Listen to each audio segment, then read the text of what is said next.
Jangan ngaku tim bola kalau belum pernah juara Summer League. Premier League. Nah. Selamat datang di The United Wave Podcast. Sama gua Koko United. Dita Pramudia. Woo. Kami dari Sama Li. The United Wave Podcast. Ya. Itu Udah dia. kan tadi. Iya, dan kita akan sama-sama di set baru ini. Di set baru ya. Kita akan Padahal cuma geser-geser aja ya. Benar, kita akan merayakan akhirnya Manchester United bisa Menang Premier League mengangkat lagi. piala Premier League setelah kurang lebih 12 12 musim. tahun tidak juara, akhirnya juara juga. Meskipun Bruno Fernandes mukanya ini ya, Biasa aja. masem gitu pas Biasa ngangkat aja. piala. Iya. Dan nggak ada apa hingar-bingar gimana gitu nggak ada. Ya. Tapi musuhnya begitulah. Karena kan emang cuman Pre-season. Pre-season. Apa artinya, ini kan cuman fun football. Betul. Menambah match fitness. menaikkan mental. Betul sekali. Menambah keuangan. Memberikan gitu-gitu kan. formasi apa namanya, mencocokkan formasi-formasi, Iya. skema. Cocok skema. Iya. Dapat 7,5 juta pound sterling katanya. 7,5 juta pound 7,5 sterling. juta pound sterling. Dan kabarnya 7,5 pound sterling ini akan diajukan untuk membeli Benjamin Sesko. Cukup nggak tuh? Nggak cukup. Nggak cukup. Ini Premier League Summer Series yang kedua ya. Ya, Yang pertama itu yang menangin si Chelsea. Chelsea. Betul. 2023. Waktu itu mainnya tetap 3 kali tapi timnya ada 6. ini kalau mau cocokologi ya. 2023 Summer Series yang juara Chelsea. Chelsea. 2025 dia juara Piala Dunia antar klub. Antar klub. 2027 juara Piala Dunia antar klub. Enggak ada. Real Madrid ada. Berarti 2029 baru ada lagi. 2029 yang juara Prabowo ya. Bisa maju lagi Ya, dia. maju lagi 2 kali beruntun ya. Gila kemana-mana ya. Oke, Dit, lihat tadi pertandingan gimana ya? Dari kita udah 4 pertandingan preseason ya. Tanpa kekalahan. Tanpa kalahan, 2 kali 2 kebobolan. seri, 2 kali menang, bobolan 2 kali Dua dan kali. dua-duanya karena on goal. 3 kali. 3. Lawan Bournemouth sekali. Oh iya, West Ham sekali, West Ham sekali. sama Everton 2 Dua kali. kali, 4 berarti. 4, iya. Tapi 2 kalinya bunuh on diri. goal, Ya. 2 kali on goal. Terus tadi pertandingan tadi dimulai dengan Altay-Bayindir kiper, Lenioro, Deli sama Luke Shaw jadi back. Ya. Terus di tengahnya Amad Diallo, Kobbie Mainoo, Ugarte dan juga sama Diogo Dalot. Dalot. Dan di depannya Bruno, terus Cunha Cunha dan Mbeumo yang debut. Iya. Ya kalau gue ngelihat skema ini mungkin kemungkinan besar akan dicoba lagi lawan Fiorentina karena buat ini pakemnya lah ya. Pakem. Setelah itu nanti akan dimainkan, mungkin akan pergantian 1-2 pemain pas laga perdana lawan Arsenal. Menurut lu siapa yang akan diganti? Kalau feeling gua sih yang mungkin akan diganti tuh lini tengah.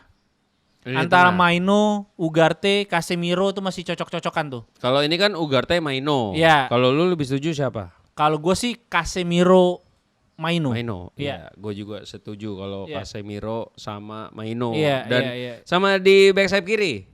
Ya mungkin Dorgu ya, Patrick Ini kan Dorgu. Dalot tadi. Gue lebih setuju kalau Patrick Dorgu yang jadi Iya. back sayap kiri. Iya, gitu. back sayap kanannya ya Amad Diallo. Amad Diallo. Tapi kalau lihat pertandingan tadi tuh si Mbeumo kan cuma main 45 menit ya. Ya, Ya karena ternyata match fitness. Iya, cuma 45 menit karena ternyata match fitness dan ternyata waktu dia buka baju perutnya bergelambir ternyata. Kayak banyakan makan sate taichan dia. Ini gara-gara MU kelamaan nggak datengin dia 46 hari dia Iya, kan cuma betul. diem doang makan. Nah, ini contohnya ini ya. Mbeumo. Kebanyakan tepung sama gorengan tuh Iya, Mbeumo tuh benar. 46 hari nggak latihan. Pas itu akan di ini Gembleng. lemak-lemak jahat itu pasti akan dihancurin sama Lemak Amorim jahat pas. kalahnya sama apa? Lemak baik Lemak baik kalahnya sama? olahraga. Salah, lemak mapan. Lemak mapan. Lemak mapan kalahnya sama Sama lemak yang seagama. oh, walalalalalala. Tapi percuma seagama kalau nggak ada restu dari orang tua. Nah, Itu gitu. dia. Ya jadi kalau menurut gua kalau tadi lu bilang Mbeumo apa mungkin main lawan Arsenal. Kalau Iya. menurut gua kalau Bisa jadi dari bench fitness-nya ya? bisa aja dari bench. Tapi tadi lihat permainannya Cukup menjanjikan. menjanjikan dengan Iya. Amorim Ball cepet banget ya. Amorim Ball. Amorim Ball. Oh iya. Ball. Ball. Ya, kalau kita lihat ini kan skema yang mungkin akan ideal ya. Karena Ya. buat gua pribadi ini ideal karena kita nggak perlu punya striker tunggal, di mana Cunha dan juga Mbeumo tuh bisa jadi striker yang lebih fluid di depan, ditopang sama Bruno Fernandes. Karena apa? Karena kalau Bruno Fernandes main lebih ke dalam, main nomor 8, nggak main nomor 10, itu kreativitasnya pasti akan berkurang. Jadi kayak agak nggak maksimal ya. Iya. Gitu. Dan tadi Mbeumo tuh kelihatan ya, emang cepet banget ya. Cepet. Sesuai yang dia bilang, kecepatan yang lebih dari lo pace, strength sama apa gitu dan terbukti. Terbukti. Tadi ada bola-bola. Penaltinya Bruno kan dari umpan, terobosannya Mbeumo ke Amat. Ya. Terus Amat gocek-gocek, jatuh. Terus ada lagi yang punya. Kalau nggak salah. Iya. Jadi ada beberapa kali tadi emang bola tuh transisi cepat ya. Iya. Dari belakang ke depan itu salah satunya ada perannya Mbeumo yang agak deep, dia ke tengah dan dia bisa itu dengan posisi yang nggak ideal tapi dia bisa dan bolanya bisa ke depan gitu. Memang Mbeumo ini yang ditawarkan Mbeumo itu adalah tadi benar setuju kecepatan karena dia bukan pemain seperti Matheus Cunha yang main berani untuk take ons. Jadi dia tuh passing ke pemain terus dia buka ruang untuk lari secepat-cepatnya gitu. Dan Mbeumo juga kalau kita lihat tadi kan ada shot dia yang diblok 2 kali. Iya, 2 kali. Nah, Mbeumo dari ini mentahan tendangannya Bruno kan. Betul, dan Mbeumo ini di musim lalu itu salah satu pemain dengan keberanian untuk melakukan shot dan melakukan crossing. Jadi decision makingnya tuh sangat perlu. Ya. Beda sama Rashford yang mungkin di musim lalu tuh berpikir-pikir depan gawang. Kalau ini kan dia bisa cross, bisa shooting gitu. Jadi ini akan menjadi tambahan amunisi yang sangat baik untuk Amorim, opsi juga di lini depan, dan menurut gua ini menegaskan di pertandingan ini menegaskan bahwa kita butuh defensive midfielder yang kuat, yang punya energi. Ternyata Ugarte not good enough. Iya, ternyata Ugarte tuh ya kalau kita lihat dari 4 pertandingan terakhir nih friendly, Ugarte nih yang paling biasa aja ya. Iya, nggak kelihatan improve-nya. Improve-nya kemarin waktu yang lawan West Ham tuh. Bisa ngolongin. Cuman itu kan Zik Telefuti juga bisa ngolongin. Tapi kemarin gua nggak dikolongin sih. Lu dikolongin? Enggak. Ntar nyangkut nih. Nah. Nyangkut ada reak tiba-tiba. Tapi Ugarte ya biasa banget sih pantas dibuang sama PSG. Luis Enrique ya. Iya. Enggak, ya kalau lawannya Vitinha, Neves, Fabian Ruiz, kalah. Jadi ya emang cocoknya kalau menurut gua Ugarte itu mungkin backup sama kalau di tengahnya itu Casemiro sama Ugarte terus Amorim main bertahan tuh mungkin cocok. Tapi kalau untuk main normal ya gue rasa kalau nggak Bruno Casemiro, Kobbie Mainoo sama Casemiro. Karena memang ya kalau Casemiro kan lamban ya, udah lambat. Iya. Terus juga udah tua. Ketika dia lambat dia sering telat untuk melakukan tackling sehingga kartu. Dan kalau Ugarte dia lebih sloppy. Dan dia itu pemain motor berarti ya? Motor. Scoopy. Oh, Scoopy. Kalau misalnya Ugarte itu sendiri, dia ini nggak punya resistensi terhadap pressing. Resistensi bahasanya. Iya sih. Resistance kan memang. Iya, pressing resistance. Iya, gue ngerti. Iya, dan butuh pemain yang bisa resisten terhadap pressing lawan karena setiap lawan United mau tim yang biasa aja mediocre pun melakukan pressing. Iya, karena tahu United ini sistem untuk menghadapi pressingnya jelek banget gitu. Antisipasi pressing. Bahkan tadi kalau dari pertandingan terakhir menurut gue paling jelek tuh lawan Everton ini. Everton Waitkin? Enggak dong, Everton itu. Everton gitu. Nah, ya kan? tapi kalau kita lihat golnya Ndiaye yang berantem sama Bruno, itu kesalahan dari bukan berantem Bruno. Oh, yang gol pertama. Ya akhirnya dia berantem kan di gol kedua. Itu kesalahan dari Ugarte. Dia kena press, terus bolanya hilang, terus crossing. Langsung dia sendiri. Iya, MU belakangnya shape pertahanan MU jelek karena langsung hilang. Karena memang kan ngelihat Ugarte lagi mau melakukan counter, terus kerebut, nggak siap shape-nya. Nggak siap, ya. Dan memang berapa kali kebobolan karena itu, Dit. Cuman beruntungnya dari kemarin tuh mereka masih kena offside dan kali ini lolos dari offside. Tapi katanya tadi ya karena nggak ada VAR juga sih ya. Ada yang bilang itu Ndiaye gol pertama juga offside sih katanya. Ya, walau alam lah. Ya cuman terlepas offside apa enggak udah jadi gol ya itu harusnya yang harus lebih Ngapain Mas? Udah siap juara Udah parade. siap juara parade. nih. Parade. Ya, yang mau ikut parade di Manchester ikut kejar United ya. Iya. Kejar United Kejar di United di Old Trafford Old ya. Trafford, kejar ke Old Trafford. Jadi nanti ada info-infonya di Desember ini udah close ya. Udah close. Udah close. Nanti udah close. ada lagi 15 ya. orang udah close. Batch Nanti ada lagi berikutnya ya. tungguin aja. Loh, ditelanjangin. Ya ampun kayak pertahanan MU ditelanjangin. Astaga banget. Main nomor itu. Dorgu nih. Makanya. Terus apalagi dit Ya babak kedua, babak ya, kedua sih jelek kayaknya yang paling banget. ya. Babak kedua jelek banget. Dan beberapa kali di 4 pertandingan ini babak kedua tuh memang relatif menurun ya. Astaga, bisa-bisanya. Mau Diganti. dipakai baju juara Liga Inggris. Liga Inggris yang baru aja ngeluarin jersey terbaru ya. Bentar Wah. saya ambil jersey dulu. Enggak ada dong. Enggak ada. Kaget kan kalau ada kan. Hmm. Lee Wave jadi ini Lee Wave. Lee Wave. Liverpool Wave gitu. Pukulin kok. Nasi Lee Wave. Ah, pukulin. Emang siapa?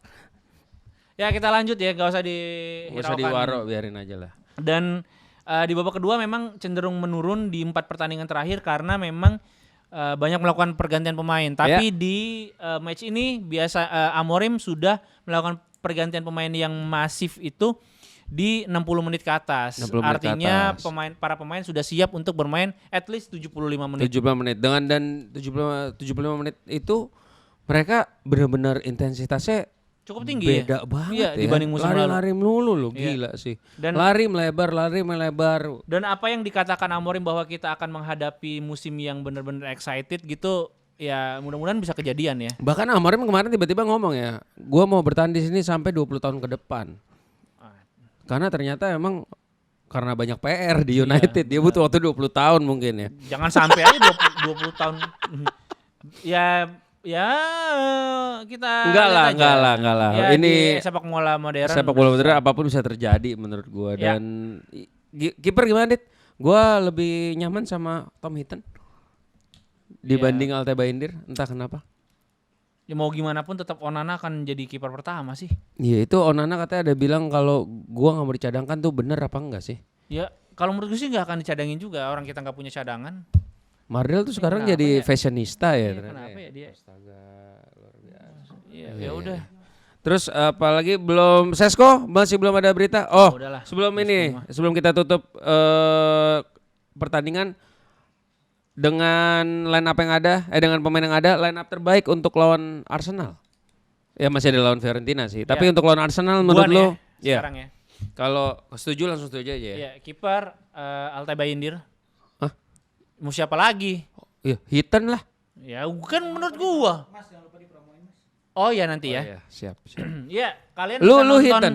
kalian bisa nonton preseasonnya United di video.com. Video.com dan Premier League juga di video. Video. Dan bisa nonton Premier League dan liga-liga lainnya hanya di video. Beli paket Ultimate bisa dapat semua. Nah, itu dia. Lah, udah ada memang. Oh, udah ada. Lah, emang udah ada. Lo udah beli paketnya? Belum. Kemarin nonton ilegal katanya. Oh, enggak, beli yang harian saya. Harian. Bulanan, sorry. Harian. Harian mah buruh tuh, harian lepas tuh. Iya, Oke, dan kiper gua ya, Altebaindir. tetap ya. Iya, gua Tapi Altebaindir waktu itu lawan Arsenal sih ya. Iya, Yang pas Altebaindir. FA Cup ya. Iya. Ya oke lah kalau kiper lah. Oke. Kalau back 3. Ini bayangan gua ya. Mm-mm. De Ligt, Euro, De Ligt sama Luke Shaw. Lu itu. Yang ini prediksi kan, kalau Prediksi. keinginan mah ya. Mas Rawi itu sama Zirkzee ternyata belum main-main ya. Iya, benar. Baru sadar gua. Ya, dan gak akan dimainin berarti di lawan Arsenal. Enggak, karena kan ini kan match fitnessnya belum. Iya kan. pasti. Tiga itu ya? Tiga itu gua. De Ligt, Euro sama Shaw. Karena Amorim pasti pengen LCB-nya tuh bisa kaki kiri. Iya sih, bener. Sedangkan nggak ada si Gua sih kalau gua sih Martinez. pengennya Maguire yang di kiri, di tengah De Euro atau De Ligt, kanannya Euro. Atau mungkin ini sih, gue beda dikit, De Ligt di kanan, tengahnya Maguire, kiri Luke Shaw. Ya. Gitu. Terus untuk back sayap kanan, ya setuju sama Diallo lah ya. Kalau back sayap kiri pasti Patrick Dorgu. Tengahnya Bruno dan Casemiro ya. Kalau lo, Iya. gua sih kalau gua Mm-mm. Maino Casemiro. Sorry. Oh iya untuk lawan Arsenal, iya ya, Maino Casemiro ya, gue setuju. Karena pasti Bruno di depan kan, bareng Mbumo atau Cunha, nah depannya Cunha. Iya, itu kayaknya udah paling ideal. Tapi kalau gue nih jadi Amorim ya, nggak mainin Maino, gue mainin Casemiro Ugarte. Lawan Arsenal kayaknya overload lini tengah aja. Karena Arsenal, tapi kan Arsenal mainnya di sayap, Dit. Nggak apa-apa, maksudnya biar bisa stay aja Dorgu sama Amatnya di tengah gitu, nggak perlu di sayap, nggak perlu dia inverted ke tengah. Iya, ya itu ntar lawan Arsenal kita nanti bahas lagi. Terus nggak ada berita ya, Sesko masih gitu-gitu aja, kayaknya beritanya terlalu banyak banget digoreng nih, overdosis lah sampai tiba-tiba dia bilang Newcastle udah ngebid ditolak, katanya ada juga yang bilang sebetulnya diterima tapi tinggal bagaimana Sesko-nya. Ujung-ujungnya Sesko main di RB Leipzig tetap. Tapi berkaca dari kasusnya Gyökeres ya gue lihatnya ini sih kayak memang yang Amorim mau dan semua Vivel mau dan ya jajaran MU mau tuh adalah pemain yang benar-benar mau main buat United seperti Mbumo salah satunya. Kalau Gyökeres kan emang dari awal the statement kalau dia maunya main di Champions League makanya enggak. Nah sekarang tinggal Sesko nih, tinggal dia bilang mau apa enggak gitu. Ya udahlah itu aja. United Podcast kali ini. Sampai jumpa lagi besok. Gua Koko United pamit. Dita Pramudia pamit. See you guys.